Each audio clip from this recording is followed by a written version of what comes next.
কেমন আছো বন্ধুরা? আজকে চলে এসেছি সম্পূর্ণ অন্যরকম একটা ভিডিও নিয়ে। অন্যরকম বলতে আমি প্রত্যেকদিন আর কি যেরকম ধরনের ভিডিওগুলো করি, ডেলি যে ভ্লগগুলো করি সেরকম না, আজকে একটুখানি তোমাদের সাথে অন্যরকম একটু গল্প করব। এখন বাজে রাত 11টা 21 মিনিট। তো বাইরেও বেশ একটা ঝিরিঝিরি করে একটা বৃষ্টি পড়ছে, একটু ঠান্ডা ঠান্ডা ভাব আছে। তো একটু গেস করো তো, এই সময়ে বেশ ঠিক এরকম পরিস্থিতির মধ্যে কি ধরনের আর কি আলোচনাগুলো মানে গল্পগুলো করতে আমাদের ভাল লাগে। ঠিক ধরেছো, যে ভূতের গল্প।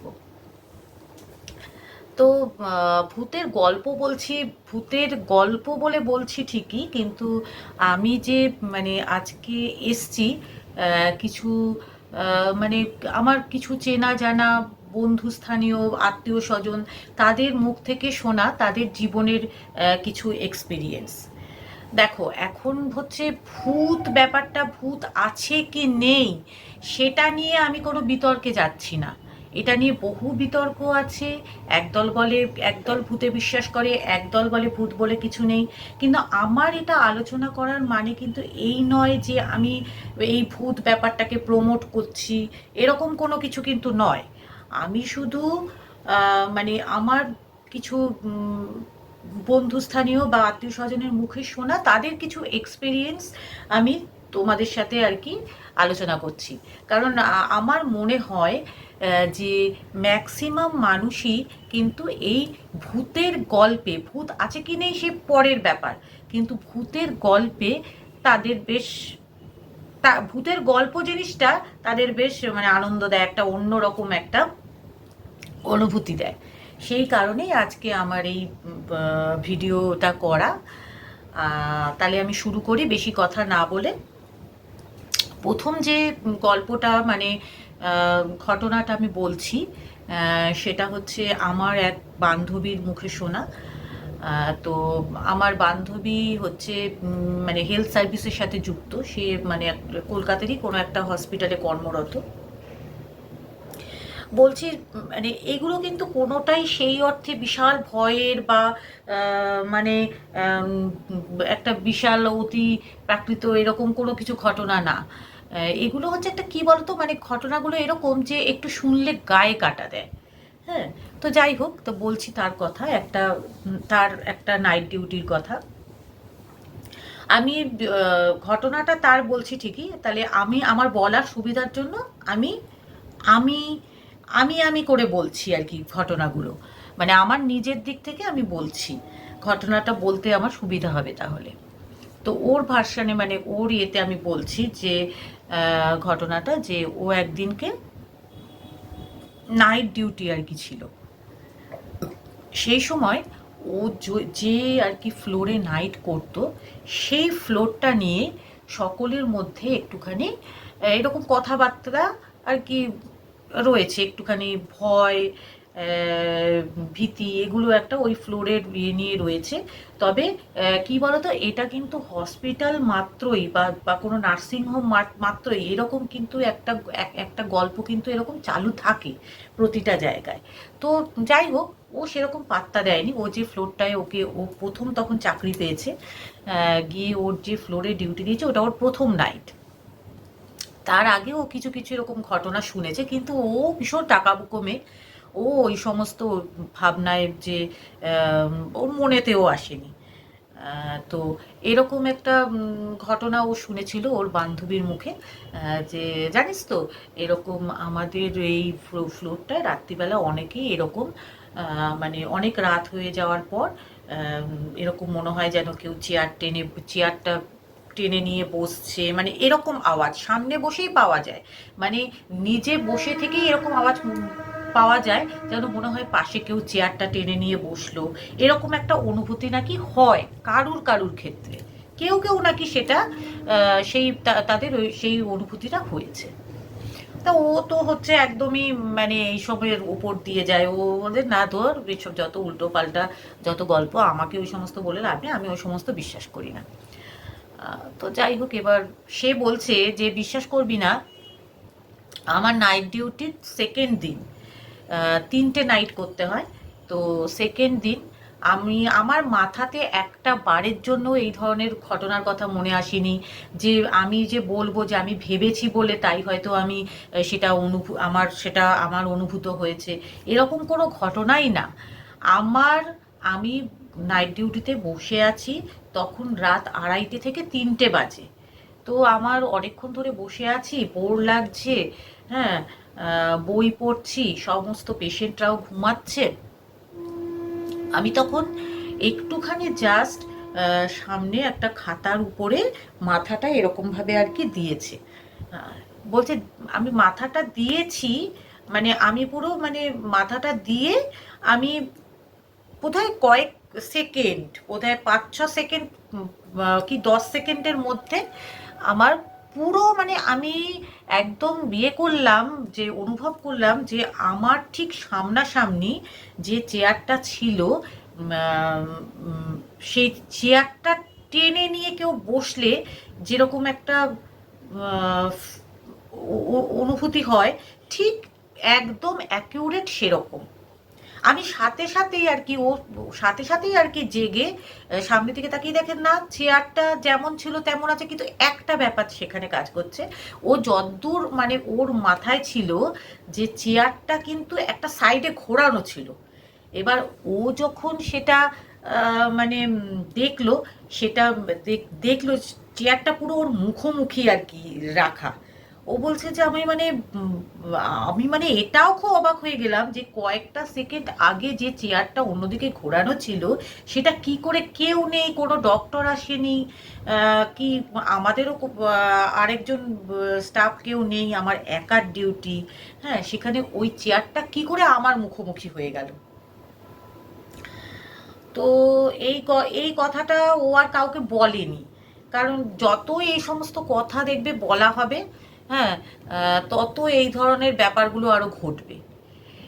এবার তা আমি জিজ্ঞেস করলাম যে তোর ওই দিনের নাইটের পরে কি আর এরকম ঘটনা আর ঘটেছে? তখন বলছে যে না, আমার ওই দিনের নাইটের পরে আমি আর সেরকম কোনো কিছু এতদিনে করিনি। তবে পেশেন্টটা ঘুমায় তো পেশেন্টের দিকের যে আলোগুলো থাকে সেগুলো নিভিয়ে দেওয়া হয়। এবার শুধু ওই নার্সিং স্টেশনের কাছের আলোগুলো জ্বলে। বলছে ওই আলোগুলো পুরোই আমি সব জ্বালিয়ে রাখি, ওই আলোগুলো আমি পেশেন্টের মানে অসুবিধা হবে না এরকম ইয়েতে আমি আলোগুলো জ্বালিয়ে রেখে দিই। এরকমভাবে আমি আলোগুলো জ্বালিয়ে রেখে দিই। আমি আর মানে কোনো দিন মাথাও রাখিনি এতে। আমি নিজে বসে বই পড়ি, কারণ যতই বলি না কেন যে ভয় পাই না, কিন্তু ওই দিনের ঘটনাটার পরে আমার কিন্তু একটা অন্যরকম মানে অনুভূতি হয়, এবং এখনো পর্যন্ত আমার নাইট ডিউটি এলে ওই যে অত বছর আগেকার ওই যে মানে ঘটনাটা আমার কিন্তু এখনো ওই একটা সময় আমার কিন্তু ওইটা মনে হয়। আচ্ছা, এটা তো গেল হচ্ছে আমার বান্ধবীর কথা। আর একটা বলছি, আমার এক দাদুর কথা। হ্যাঁ, আমার দাদু হচ্ছে আমার মায়ের পিসামশাই ছিলেন আর কি। তো ওই দাদু পুলিশে চাকরি করতেন। এবার মাসে একবার ওই ওনাদের আর কি ট্রেজারি অফিসে ডিউটি পড়তো, ট্রেজারিতে। তা কথিত আছে যে ওই ট্রেজারি অফিসে রাতে যদি নাইটে কোনো রকম যদি রাত্রিবেলা কারুর যদি এতটুকু চোখও লেগে যায়, তাহলে কোনো না কোনো ঘটনা তার সঙ্গে ঘটে। নয় সে কোনো আওয়াজ শুনে, নয় তার সাথে কি মানে সেরকম কোনো কিছু ঘটে যাতে সে তার ঘুম কেটে যায়, এরকম ঘটনা। তো আমার দাদুর ক্ষেত্রে একটা ব্যাপার হয়েছিল, যেটা দাদুর মুখে শুনেছি, যে ওই ট্রেজারিতে হচ্ছে নাইট ডিউটি ছিল। নাইট ডিউটি চলাকালীন এরকম তখন অনেক রাত, একটু বোধহয় চোখে আর কি একটু মানে ঝিমুনি টাইপের আর কি লেগেছিল। আর বলছে যে ঝিমুনিটা আমার লেগেছে, আমি নিজে বুঝতে পারছি কিছু ঝিমুনিটা এসছে, মানে আমি হঠাৎ করে আমার গালে একটা শটান চড়, যেন মনে হলো কি আমার কেউ এসে বোধহয় আমার গালে ঠাস করে এক চড় মারলো। সাথে সাথে দাদু জেগে গিয়ে পাশে দেখছে না আশেপাশে কেউ নেই, দুজনের করে নাইট ডিউটি থাকতো ট্রেজারিতে, একজন রয়েছে সামনের গেটের কাছে আর দাদু রয়েছে পেছনের দিকের গেটের কাছে ইয়েতে চেয়ারে বসেছিলেন। বলছে যে না আমার আশেপাশে তো কেউই নেই, কিন্তু কিন্তু আমার গাল পুরো জ্বলে যাচ্ছে, আমি যে এটা ভাববো যে আমার স্বপ্ন, মানে কি বলবো, আমার গাল পুরো মানে একদম জ্বালা করছে, এত জোরে কেউ আমাকে চটটা মেরেছে। তো এটা খুব তাড়াতাড়ি বলা হয়ে যাচ্ছে কি, না হলে মানে কয়েকটা 3-4টে ঘটনা তো রেখেছি, না হলে আর কি সে বলে উঠতে পারবো না, ভিডিওটা অনেক বড় হয়ে যাবে। আচ্ছা, আর একটা হচ্ছে বলছি, এটা আমার আমার নিজের কথা, আমার নিজের কথা আমি বলছি, তবে আমি বলে রাখি আমি কিন্তু একটু ভীতু আছি, আমি একটু ভীতু আছি, আমি যে খুব সাহসী তা তা নয়, আবার একদম ভয়ে যে একদম চলতে পারি না এরকমও নয়, কিন্তু আমার একটু মনে ভয় আছে। এটা বলছি হচ্ছে আমি যেখানে ফার্স্ট মানে আমার পোস্টেড ছিলাম আর কি, মুর্শিদাবাদ ডিস্ট্রিক্টে, ওখানকার কথা, ওখানকার হসপিটাল কোয়ার্টারের কথা বলছি। ওইখানে তখন আমার সাথে আমার মা থাকতেন। আমি যখন ওখানে ছিলাম 6 বছর ছিলাম, আমার মা 3 বছর আমার সাথে ছিলেন, তারপরে মা চলে এসেছিলেন এবং একজন সবসময়ের মহিলা আর কি, বয়স্ক মহিলা আমার সঙ্গে থাকতেন, আমি দিদা দিদা বলে ডাকতাম। তো ওইখানে না কোয়ার্টারে এমনিতে 2টো ঘর ছিল, তা দিদা একটা ঘরে ঘুমাতো, আমি একটা ঘরে ঘুমাতাম। তা যাই হোক সেটা নয়, একটা ঘটনা ঘটেছিল যে এটা না ঠিক অন্যরকম কিছু, কি ব্যাপার আমি নিজে আজও পর্যন্ত বুঝতে পারিনি যে ঘটনাটা কি হয়েছিল। তার আগে ওই যেদিনকে ঘটনাটা ঘটেছিল তার আগে আমার এক বান্ধবীর আর কি মা মারা গিয়েছিল। তো তার মানে এমনি মারা গেছিল, কিন্তু আমাদের সাথে ভীষণ ক্লোজ, মানে ওনার সাথে আমরা খুব ক্লোজ ছিলাম, কাকিমাও আমাদের খুব ভালোবাসতেন, আমরাও খুব ভালোবাসতাম, হ্যাঁ, আশেপাশের লোকজন আমরা সবাই খুব ভালোবাসতাম আর কি, সবাই ওনাকে। তো এবার আমি রাত্রিবেলা যেমন ঘুমিয়েছি আমার মানে রাত্রিবেলা হঠাৎ করে আমার ঘুমটা ভেঙে গেছে, ঘুমটা আমার মাথার কাছে জানলাটা খোলা, এবার ঘুমটা কিন্তু জানলা খোলা কিন্তু রাস্তাতে কিন্তু আলো জ্বলছে, যে অন্ধকার ঘুটঘুটে তা নয়, রাস্তাতে আলো জ্বলছে, ঘরের আলোটা নেভানো কিন্তু রাস্তা থেকে কিন্তু একটুখানি আলো এসে ঘরে পড়তো। তো আমি এরকম ঘুমিয়ে মানে আমার যে ঘরের যে দরজার দিকে পেছন ফিরে আমি আর কি ঘুমাচ্ছি, আমার ঘুমটা ভেঙে গিয়ে না আমি ওরকমভাবেই আর কি ইয়ে হয়েছে, কিন্তু আর আমার পেছন দিকটাতে আমার বলতে গিয়ে এখনও কেমন একটা গায়ে কাটা দিচ্ছে। আমার ঠিক পেছন দিকে মনে হচ্ছে কি কেউ মানে একটা যেন আওয়াজ করছে একদম আমার পেছনে। ঠিক কেমন আওয়াজটা বলবো তোমাদের, ঠিক আওয়াজটা এখনও আমার কানে বাজে। সেটা হচ্ছে ধরো বেলুন, যখন ফোলানো বেলুনের গায়ে হাত বোলালে ঠিক যেমন একটা আওয়াজ হয়, ঠিক ওই আওয়াজটা কিন্তু আমার পেছনে কন্টিনিউয়াস হয়ে যাচ্ছে, কতক্ষণ, কত সেকেন্ড, কত মিনিট, ওটা বা ওসব আমার তখন হিসাবের বাইরে, কিন্তু আওয়াজটা হয়ে যাচ্ছে। কিন্তু এমন হয়েছে যে আমি পেছন ফিরে দেখতে পাচ্ছি না আওয়াজটা কি, আমি কিছুতেই পেছন ঘুরে তাকাতে পারছি না, আমার পুরো সমস্ত শরীর ভারী, আমি পেছন ঘুরে কিছুতেই তাকাতে পারছি না, যে জিনিসটা কি, কিসের আওয়াজ হচ্ছে সেটা দেখার জন্য আমি কিছুতেই পেছন ফিরে তাকাতে পারছি না। তারপরে ঠিক ওরকমভাবে কিন্তু আমি পুরো জেগে, এমন নয় যে আমি ঘুমিয়ে ঘুমিয়ে সেটা স্বপ্ন দেখছি, আমি পুরো জেগে তাকিয়ে আছি, কিন্তু আমি এরকমভাবে পাশ ফিরতে পারছি না। পুরো গাটা ভারী, মানে পাশ ফেরার মতো আমার ক্ষমতা নেই। তারপরে জানো তো কী হলো, আস্তে আস্তে আস্তে আস্তে দেখলাম আওয়াজটা যখন আওয়াজটা যত কমে যাচ্ছে দেখছি আমার, তত আমি আস্তে আস্তে পাশটা ফিরতে পারছি। তারপরে আওয়াজটা পুরোপুরি কমে গেল, কমে যাওয়ার পরে আমি পুরো পাশ ফিরতে পারলাম। পাশ ফিরে দেখছি কিছুই নেই, যেমন দরজা বন্ধ তেমনই দরজা, কিন্তু সেই আওয়াজটা আমি এখনো ভুলতে পারি না, সেই আওয়াজটা এখনো আমার কানে বাজে। তারপরে আমি যাই হোক আস্তে আস্তে উঠে আলো জেলে পাশের ঘরে গিয়ে ওই দিদাকে ডাকলাম, ডেকে এনে আমার ঘরে নিয়ে এলাম, এনে তারপরে একসাথে শুলাম। এটা একটা ঘটনা।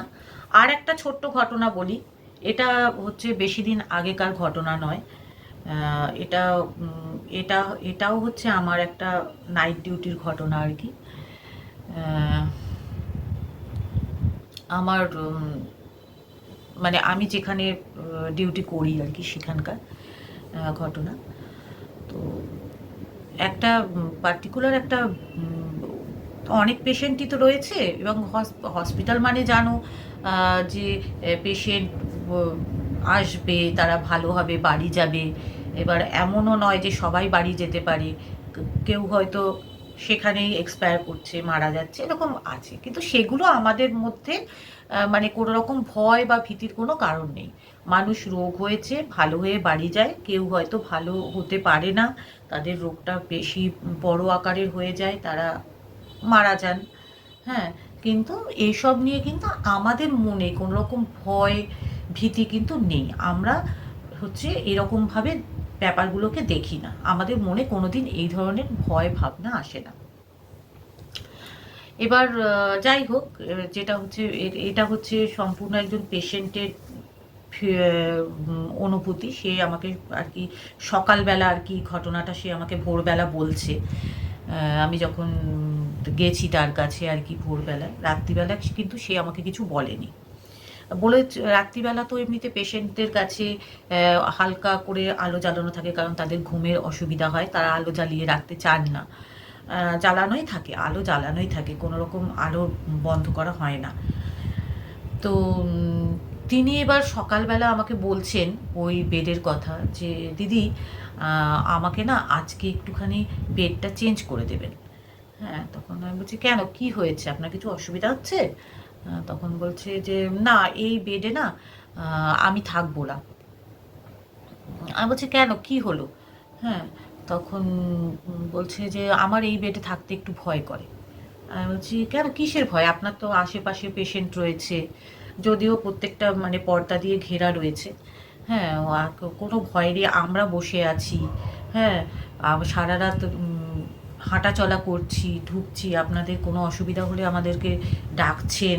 বলছে না দিদি, একটা অন্যরকম ভয় করে, কারণ আমি আমার এরকম চাদর গায়ে দিয়ে ঘুমাই, কিন্তু চাদরটা আস্তে আস্তে গা থেকে আমার সরে যাচ্ছে। বলছে কালকে রাত্রিবেলা আমি যতবার চাদর টেনে নিচ্ছি, আমার গা থেকে চাদর সরে চলে যাচ্ছে।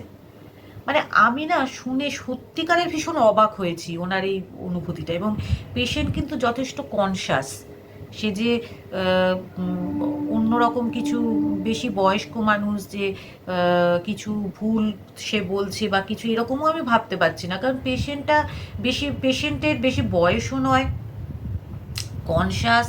হ্যাঁ, তিনি বলছেন এরকম কথা, আমি খুব মানে অবাক হয়ে গেছি। আমি বললাম যে দেখুন, এটা হয়তো আপনার মনে হচ্ছে, এরকম কি আপনার মনে হয় এরকম কোনো কিছু হতে পারে? তখন বলছে যে না, আমার মনে হয় না, আমি এই ধরনের কোনো কিছুতে বিশ্বাসও করি না, কিন্তু কালকে আমার দুবার আমি এরকম অবস্থায় পড়েছি, যে এরকম যতবার আমি চাদর টেনে গায়ে দিচ্ছি, ততবার আমার গা থেকে চাদরটা সরে যাচ্ছে। আমাকে প্লিজ এই বেডটা চেঞ্জ করে দেবেন। হুম, তো আমি বললাম যে আচ্ছা ঠিক আছে, আপনার যখন ভয় লাগছে, আমাদের যদি অন্য কোনো বেড খালি হয় তাহলে আমরা আপনাকে সেই বেডে শিফট করে দেবো। তবে এই ধরনের ভাবনাগুলোকে মনে রাখবেন না, এটা হয়তো আপনার তো শরীরটা অসুস্থ, সেই কারণে হয়তো আপনার সেরকম কোনো কিছু মনে হচ্ছে, বা হয়তো কোনো আপনারই হয়তো পা লেগে বা কোনো কিছু বলছে, এই কারণেই কালকে রাত্রিবেলা আমি আপনাদের ডেকে কিছু বলিনি, কারণ জানি যে আপনারা এই সমস্ত ব্যাপার বিশ্বাস করবেন না, সেই কারণে আপনাদের বলিনি। তো আমার আমার ওই কথাটা শোনার পরে আমি আর কিছু বলিনি, কারণ এটা যদি আমি বেশি কিছু বলতে চাই, উনি হয়তো এটা অন্যভাবে নেবেন যে ওনাকে অবিশ্বাস করছি বা কিছু। কিন্তু আমার মনে কিন্তু একটা কোনো একটা জায়গায় একটু বিশ্বাসযোগ্যতা জন্মেছে এ ভেবে যে একজন ওই বয়সী মানুষ, হ্যাঁ, যে মধ্যবয়সী একজন মানুষ, তিনি কতটা ভুল বলছেন বা কিছু, তিনি কি এই ধরনের কোনো কিছু অনুভব করেছেন? মানে এটা একটা প্রশ্ন চিহ্ন। আমি এটাকে সাপোর্টও করছি না, আমি আম, বলছিও না যে হ্যাঁ সব কিছুই ঠিক, কিন্তু ওনার একটা অনুভূতি হয়েছে, সেই অনুভূতিটাকেও কিন্তু আমি একদম ফেলে দিতে পারছি না যে না আপনার এরকম কোনো কিছু হয়নি, তার শরীর অসুস্থ, তার যে কোনো কারণেই হোক না কেন তার এরকম একটা অনুভূতি হয়েছে। তো এরকম অনেক ঘটনাই আর কি, এছাড়া আরও অনেক ঘটনা রয়েছে। এখন সব বলতে গেলে ভিডিওটা অনেক বড় হয়ে যাবে, সেই কারণে আমি আর সব মানে আরেক দিন আবার সেই সমস্ত ঘটনাগুলো নিয়ে আসব। তোমরা যদি পছন্দ করো, আমি যদি তোমাদের যদি সাড়া পাই এই গল্পগুলো শোনার পরে, তোমরা যদি আরও শুনতে চাও আমার কাছে গল্প, তাহলে নিশ্চয়ই আমি এর পরে আবার এরকম আরও অনেক গল্প নিয়ে আসবো। এরকম আরও অনেক ঘটনা আমার ঝুলিতে আছে। আমার নিজের জীবনের না হলেও আমার বন্ধুবান্ধব বা আত্মীয় স্বজনের মুখ থেকে শোনা এরকম বিভিন্ন ঘটনা আমার কাছে রয়েছে। তোমরা যদি আমাকে সাপোর্ট করো, আমার গল্প বলাটা যদি তোমাদের ভালো লাগে, যদি তোমরা পাশে থাকো, তাহলে আবার নিশ্চয়ই আমি আসবো। তাহলে আজকের মতো এইটুকু, টাটা।